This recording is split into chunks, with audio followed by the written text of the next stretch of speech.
start with some team news? I gather you've had several young players or younger players training with the squad over recent days. Can you just update us as well on Reece James? And is Kepa going to play against Morecambe?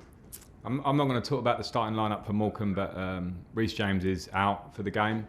Although he will be training with us tomorrow, but the game comes too early. The same as Andreas Christensen, and N'Golo Kante is out also. Minor hamstring injury, which misses this game. He's suspended for Fulham next Friday anyway, so we'll get him right. Those three are out, and the young players we've had training because of the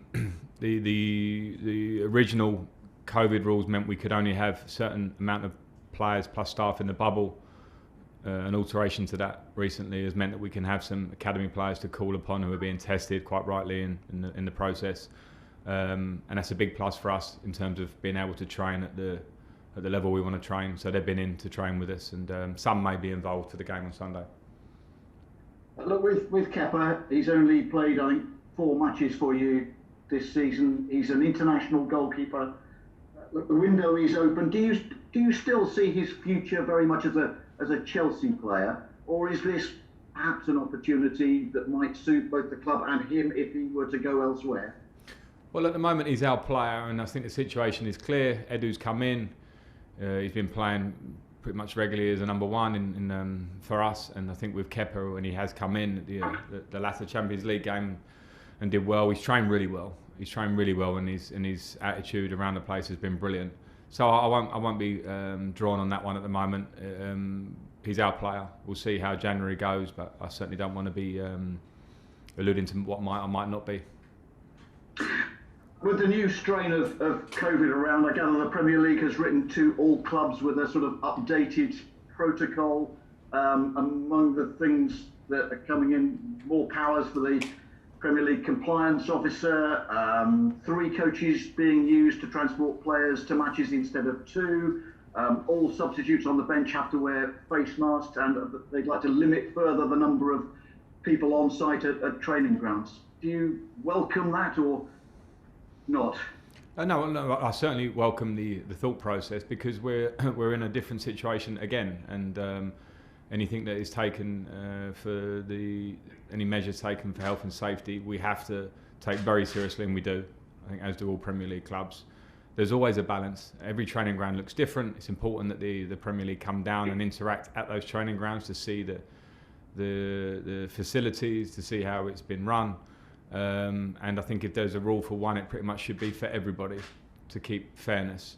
But yeah, things like the things that you've just mentioned, I think are just things that we have to take care with at the moment, and we'll do it as we're told by the Premier League, and we also have responsibility ourselves to do it as well as we can for the players and staff that are clearly in what is an official lockdown, are still coming to work daily and going home to their families. So we have to do everything right. Last one, Ian, please. The latest Premier League figures show 40 positive tests over 2 sets of testing. Were there any positive tests at Chelsea? And do you have any safety concerns about playing Morecambe, who until just a few days ago had their whole squad in isolation? Yeah, not just about playing Morecambe. I'm not going to talk about them necessarily, but I do have concerns because of the current climate. We have had some positives. We haven't had any players positive in the last couple of rounds. We have had small numbers of staff, which because we've been testing so regularly all the time here, I have to say our medical team have been fantastic. Over and beyond what the Premier League are laying down, we test, we take people out, we don't take any risks with anybody, and I think that's only right. Of course, whilst the country is in lockdown for a reason, whilst football carries on, it means there's a lot of mixing going on, that the country is in lockdown for a reason, as I'll repeat. So it's not the norm. We have to be ultra careful. So I'm not completely comfortable, but we have to toe the line. We have to try and keep playing, but safety must come first. And I think this is a real. There are lots of moving parts and things that are changing day by day, week by week, and I think that's just how we have to look at it. Moose. Hi Frank, how are you? Hi, good, thanks, Moose, good. Can I ask you what you made of Sean Dyche's comments yesterday about the vaccine, and maybe to keep football going and to save some money because of testing, that footballers maybe should be bumped up the list in terms of when they get the vaccine? Well, firstly, I think I want to give Sean some credit here, because I think that the way you've said that comment, I saw his comments, could come across very badly. And as I listened to Sean and thought he was pretty clear about it, I think he said it with all the right reasoning. From the point of view, I've just been talking about lockdown happening in the country, but lockdown's not happening in football. So some people say, well, why or why not, and all these things. Now, if players and staff, we have 85 people in our bubble when you include the young academy players, and as I say, some staff who are of different ages, different healths, different families, different situations. So I understand that we are in very difficult times. In terms of the vaccine, I think my personal opinion, where we are so early in this process, and I do listen and I do read and I do watch the news, I think it's so important that we absolutely prioritise, as the government are doing, people that are in vulnerable situations to get the vaccine first. I think that has to come first and foremost. Morally, I think it has to. Practically, I think it has to. And there may be a time down the line where we look at sports, but I don't think it's that time right now, personally. But I absolutely understand, and I think it's important that people are not scared to stand up and say something which they think. And I think, well, Sean's not that type of person, but I think it's a valuable debate. My opinion is it shouldn't happen now. Can I talk some football with you as well? Yes, please, yeah. Okay, first question.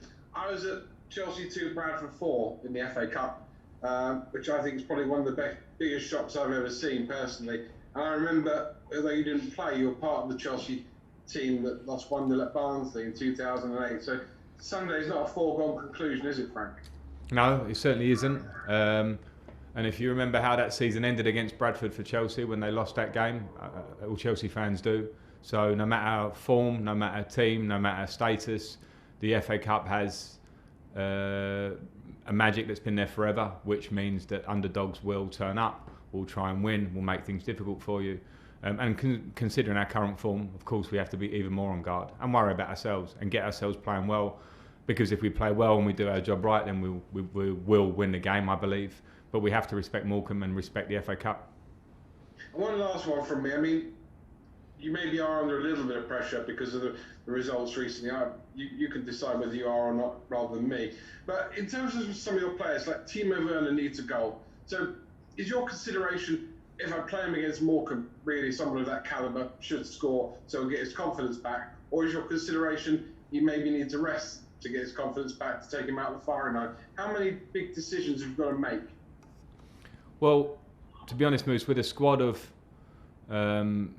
20 plus, a big squad of players, I have those decisions every week in different ways. So without isolating, you mentioned Timo as an example, but without isolating one player, I'm always thinking of form and fitness and what it means for the group and what it means for the individual, and that's part of my job. So I understand the point. I will take a view with Morecambe. Firstly, can we win the game? First and foremost. Secondly, are there players that need a rest? Are there players that need minutes? Are there players that need confidence? Because confidence has been hit with a difficult patch you've had recently. So I'll kind of try and balance that out through the team, but I'll pick a team to try and win the game. John Southall, 5-1. Thank you. Hi Frank. Hi Frank. How you doing? Hi John. Hi. Just talking about the confidence of the players, have you noticed a difference at all in them around the training ground? Has their confidence been hit, do you think, by what's happened over the last month or so? I think it's normal that in a difficult time, football relies so much on confidence individually and collectively. And the easy times are when confidence is flowing, 16 games unbeaten, coming out of Leeds, everyone is fine, everyone is happy, people move the ball well, pressure doesn't affect them on the pitch, they receive it and move it well. And it doesn't take long sometimes for that to change. That's top level football. So I'm not surprised to see some moments like that in game, in training. And of course, then players become, they need a lift. That's my job, that's the staff's job, that's their job, because there's only way out of a dip in confidence, and that's to work hard. I don't know any other way out of a lack of confidence than to sprint your way out of it and fight your way out of it, because those are the rules of football. So you shouldn't be in this game unless you understand those moments come, and the players know that. I've been very clear with them on that, and that's where our challenge is. And just 2 points on that. Does it make your job harder? Because obviously when you're winning, it's presumably easier to keep everybody happy, but when you're not, maybe not so easy. And how does it affect you? Are you a kind of person who can just put the pressure to one side and kind of ignore it, or does it get to you as well? I think on the first point, when you have a squad as big as we do, it means I probably have more non-starters than I have starters every game in our squad, and it's only human nature that players find that tough. I found it tough when I didn't play. When you have so many, it means that you're asking probably for something a bit impossible if you ask for them to have a happy face and give everything every day and work through the week and not turn up for the business end. I think anyone in any job would say the same. You wouldn't turn up if you did your research all week and then someone took this interview away from you or a piece, or you didn't go to the game. I think that's really normal. So that's always a challenge, and I think in difficult times those challenges are always heightened for me and for the players. So that's something that we need to, if there is a little bit of edge around those times, good. Let there be edge. Let people show that they deserve to be in the team, train the right way, act the right way, and get in the team and stay in the team. So that's part and parcel of having a squad. In terms of myself, I have to say I came into this job to expecting pressure, and I have to say that my personality means that I'm weirdly quite strange. Probably you probably have to be to do this job at times, but when things are going well, I put more pressure on myself because I don't like things going well, because I worry what's around the corner. I worried about complacency. With the unbeaten run, I was constantly under pressure myself about people telling me how great we were. Now I find this more challenging in a good way in terms of my job, because I can find out more about myself.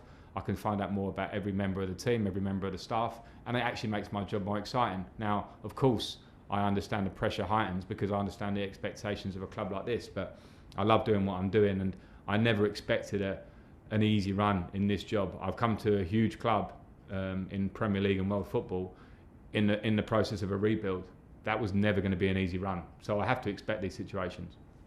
Okay, last two in this section, Nick Purewall and then Nizar to finish. Nick. Frank, you say about that, that you find it more exciting. If you can sort of project that energy to your players, that will help as well, won't it, to sort of carry through a difficult time. And just on Andreas' injury, good news then that if it's not a serious one, because obviously, and also he got perhaps a little bit of unfair stick, did he, for the, because am I right in thinking that the injury was from the challenge again in the Villa game, and he obviously did have an injury. He wasn't just staying down for the sake of it or anything like that. Yeah, I'll put that right straight away. The injury was absolutely from that moment in the Villa game, and it was probably typical modern day reactions where Andreas takes stick. He's been out, he's injured. The injury isn't too bad, which is the good news for him.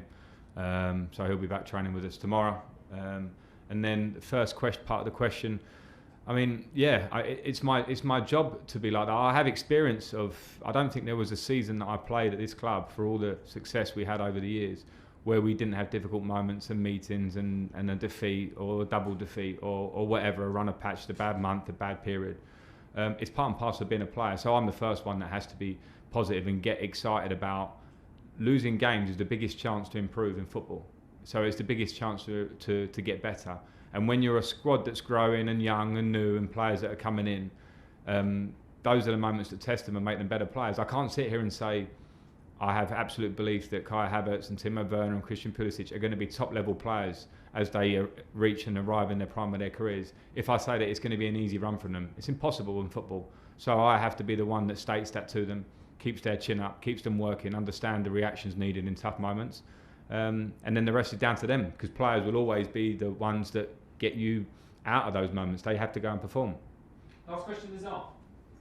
Hi Frank, am I right in thinking there's 5 academy players who've sort of stepped up into the bubble? I just wanted to talk about them really and see what they've brought to training and what excites you about about them and their abilities and the potential for them to play. Maybe going through each one who's been called up. Yeah, I mean, we've called up both Tinos. We've called up Jude, who's been scoring goals in the youth team. We've called up Lou Bate, who's trained with us before. We've called up Henry Lawrence. Sorry if I'm missing any, but they've been training with us all week. It's great experience for them. It's something that I wanted to do and was able to do last year at the club pre-restart. It helps training because for me it's really important to have competitive training, and having young numbers allows you to be really competitive without killing the players physically in between games. We've had a long week and they've been able to really help there, and they've also shown their qualities and come in, and it's always great to gauge young players, not only how quickly they take to the football side of training, but how quickly their personalities take to the uplift in pressure and level in training. It's something that I've always believed passionately about for the club, and I've seen a lot out of all of those players that have come to train with us. that they're real potential for us. There's lots of steps for them in all their different ways. But I've been really pleased to be able to do it because it's good. It's good for the older players because they see the younger players can speak to them and help them. It's good for the younger players to see what they can aspire to. Okay, that's the end of the broadcast section. So virtual cameras.